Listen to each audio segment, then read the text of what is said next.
पदाधिकारीगण एवं स्वयंसेवक, माता भगिनी और विभिन्न आयाम से आए हुए कारी थी।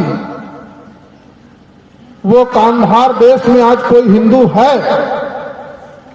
हमारे देश में तो जिंदा दीवाल में चुनाया गया,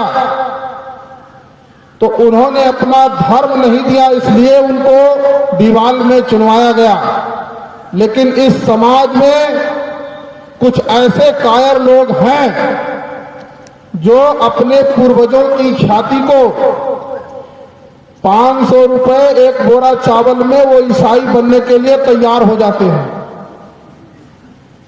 ये हिंदू सम्मेलन करने की आवश्यकता हमारे समाज में क्यों है?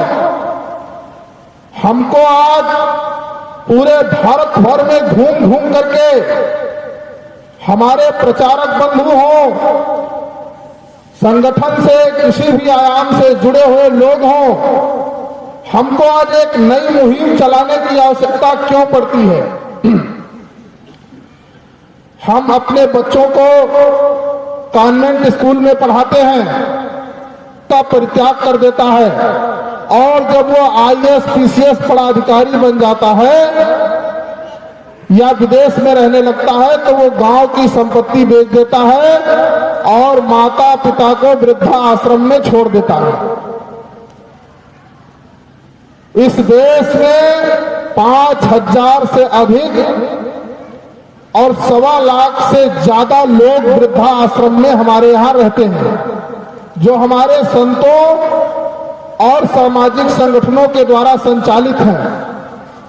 कभी आप लोगों को हमारी बात पर विश्वास न हो तो आप वृंदावन, अयोध्या, मथुरा के ऐसे अनाथ गुरुकुल जो वृद्धाओं के लिए चलाए जाते हैं, जाकर के उन वृद्ध माता पिता से पूछो कि जिन्होंने अपनी घर की संपत्ति बेच करके, अपने बाप दादाओं की धरोहर को बेच करके अपने बच्चों को उन्होंने कॉन्वेंट स्कूल की शिक्षा दी, अपने संस्कृति, अपनी सभ्यता को छोड़ने का परिणाम उनके साथ ये हुआ कि उन्हीं का बेटा, उन्हीं का बहू उनका परित्याग कर देता है वृद्धावस्था में।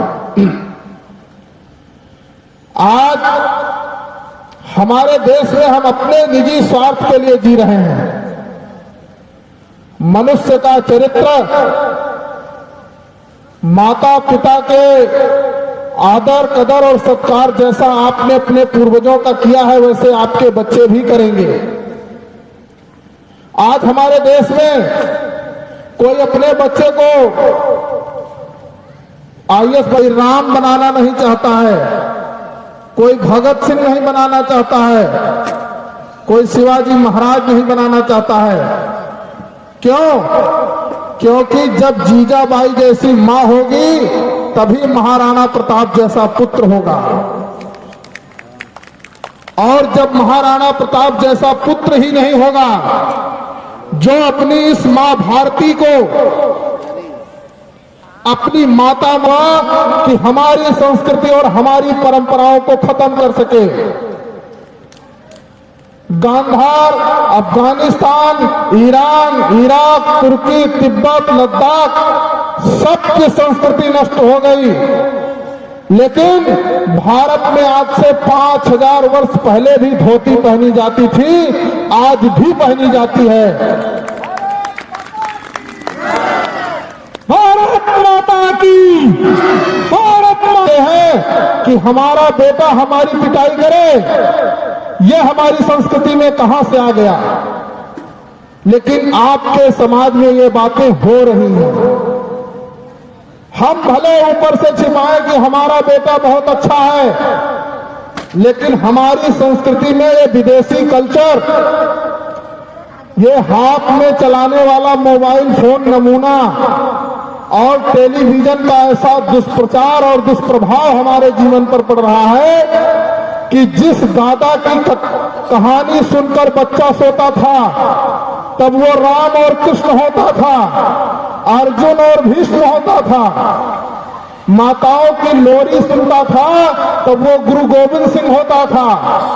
लेकिन जब आज कॉन्वेंट स्कूल में पढ़ता है बच्चा और मोबाइल देखता है, अनेक अनेक चीजें देखता है। जिस माता पिता ने अपने बच्ची को जन्म दिया और खुद गीले में रहा और बच्चों को सूखे में रखा, वही बच्चे आज लव-जिहाद के जब शिकार होते हैं तो वो कहते हैं अब मुझे माता पिता से कोई लेना देना नहीं है। उस समय हम सब पूरे गांव के लोग चिंता करते हैं कि फलाने की बेटी फलाने मियां के साथ भाग गई और ऐसा दुर्भाग्य हुआ, बताओ बच्चे ऐसे कर रहे हैं। लेकिन हम अपने घर की सुधार, अपने समाज की सुधार हम स्वयं नहीं करते हैं। इसमें से कितने लोग ऐसे हैं जो अपने गांव के सुधार के लिए कभी बैठक किए हों? कोई ऐसा व्यक्ति है जो अपने गांव के मठ मंदिर पर, इसको आप जानते हैं? जब तक आप स्वयं हिंदू नहीं होंगे तब तक आप हिंदू राष्ट्र क्या बनाएंगे? भारत पहले से ही घोषित हिंदू राष्ट्र है। धर्मराज युधिष्ठिर ने कौरवों का वध करके सत्य की स्थापना करके ये साबित कर दिया भगवान श्री कृष्ण ने। यीशु मसीह आए, उन्होंने कहा मैं ईश्वर का पुत्र हूं। पैगंबर मोहम्मद आए, वो कहे मैं ईश्वर का दूत हूं। गुरु नानक आए, उन्होंने कहा मैं ईश्वर का पैगाम लाया हूं। कबीर आए, वो कहे ईश्वर का पैगाम लेकर आया हूं मैं, भगवान का संदेश देने आया हूं मैं। लेकिन जब हमारे योगेश्वर भगवान श्री कृष्ण आते हैं तो वो कहते हैं सच्चिदानंद रूपो, मैं ही परब्रह्म परमेश्वर हूं, दूसरा मेरे सिवाय कोई नहीं है। अगर कोई योगेश्वर श्री कृष्ण से किसी के धर्म में आप बता दीजिए कि ऐसा कोई पीर पैगंबर वली हुआ हो जो स्वयं को परमात्मा कहता हो। लेकिन हमारा एक ऐसा गौरवशाली परंपरा है जहां रावण का वध करने के लिए स्वयं श्री रामचंद्र का अवतार होता है। भगवान श्रीमन नारायण स्वयं राक्षसों का वध करने के लिए आते हैं।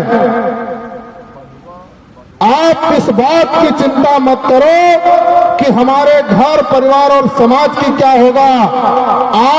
हम ध्येयवाक्य में चर्चा करते हैं धर्मो रक्षति रक्षिता, जो धर्म की रक्षा करता है धर्म उसकी रक्षा करता है, और जो धर्म का हानि करता है धर्म उसका विनाश कर देता है। यदि आप धर्म के प्रति जागृत नहीं हुए, अपने कर्तव्यों का ठीक ढंग से पालन नहीं किए, तो जिस प्रकार से एक कथा में वर्णन है कि कुछ लोगों ने भगवान कुछ ऋषि मुनियों का हास्यास्पद किया था और उनके समूल वंश का विनाश हो गया था, वैसे ही जिस प्रकार रावण ने धर्म का हानि किया, धर्म की ग्लानि की, इसलिए रावण का विनाश हुआ। तो जब हम धर्म का ठीक ढंग से पालन नहीं करेंगे तो हमारा भी विनाश तय है। ऐसे ऐसे माता पिता जो आज अपने ही घर में अपने बच्चों के द्वारा प्रताड़ित हो रहे हैं, इसका कारण यह है कि उन्होंने अपने बच्चों को धार्मिक शिक्षा नहीं दी। हमारे यहाँ प्रातः काल उठ रघुनाथा, मात पिता गुरु नावै माथा, और एक ये सभ्यता है हेलो मम्मी हेलो डैडी, ये भी एक सभ्यता है। लेकिन हमारी संस्कृति ये है कि भाई फतेह सिंह चमकौर की लड़ाई में युद्ध लड़ते लड़ते कुर्बान हो गए, शहीद हो गए। गुरु तेग बहादुर को दिल्ली जाकर के अपना सर कलम करवाना पड़ा कश्मीरी पंडितों के कारण। इस वैदिक सनातन धर्म के लिए भाई दयाला जी को आरे से चीरा गया, लेकिन उन्होंने अपनी संस्कृति और सभ्यता नहीं छोड़ी। ये तलवार के दम पर सलवार पहनने वाला समाज आज आपको कायर और बुज़दिल बना रहा है। लगता है हमारी बात से आप लोगों के कानों में जूं नहीं गूंज रही है। जय जय। मैं जिस सहोदर भाई है, हिंदवा सहोदरा सर्वे ना हिंदू पतितो भवेत, मम दीक्षा हिंदू रक्षा मम मंत्र समानता। हम संकल्प करें कि हम सभी हिंदू सहोदर भाई हैं, कोई ऊंच नीच नहीं है, हम किसी में भेदभाव नहीं करेंगे। जगत गुरु रामानंदाचार्य जी ने आज से 500 वर्ष पहले एक उद्घोष दिया था, जात पात पूछे न कोई, हरिका भजे सो हरिका होई। वो स्वयं ब्राह्मण परिवार के थे, लेकिन संन्यास लेने के बाद हम लोग जातीय प्रथा को नहीं मानते हैं। आपको बेटी की शादी करना है, आप जरूर जात देखिए, कुल देखिए, गोत्र देखिए, लेकिन मंदिर में भंडारा करना है तो वहां जात कुजात मत देखिए। ये हमारे समाज पर लगाया हुआ विदेशियों के द्वारा बहुत बड़ा कलंक है। 1925 में अंग्रेज सरकार के द्वारा एक एक्ट पास किया गया, जिससे हिंदुओं को और सिखों को अलग अलग परिभाषित किया गया।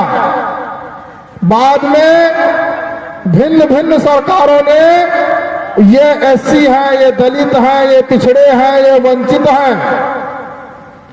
हमारे यहाँ रविदास जी ने भी ठाकुर जी की बड़े श्रद्धा भाव से पूजा और सेवा की, और उन्होंने एक उद्घोष दिया। वो जगत गुरु रामानंदाचार्य के ही शिष्य थे। उन्होंने कहा, मन मोर चंगा कठौती में गंगा। तो मन को साफ करके भगवान को याद करना है। आप किसी को पीड़ित करके अगर भगवान का भजन और दान पुण्य कर रहे हैं तो वो आपका सार्थक नहीं होगा। आप स्वयं रोटी खा रहे हैं और पड़ोस में भूखा मर रहा है। बगल का आपका भाई, उसके यहाँ दिवाली नहीं मन रही है और आपके यहाँ पटाखे दग रहे हैं, तो वो आपकी दिवाली किसी काम की नहीं है और न वो दिवाली हमारे राम की है। और भी बकता है और बहुत लंबे विषय हैं।